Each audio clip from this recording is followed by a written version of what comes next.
Xo'p, hoji oshi unda gunohmi? Birodar, gunoh.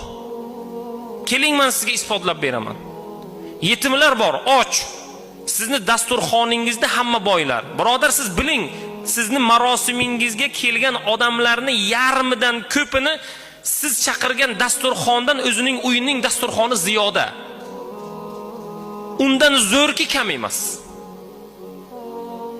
Va bugun payg'ambar sollallohu alayhi va sallam nima dedilar? Eng yomon dasturxon shunday dasturxonki, boylar chaqirib kambag'allar esdan chiqarilsa. Bizni bugun ehsonlarimizda hamma to'qlar, bitta yarimta topilmasa, yo'q.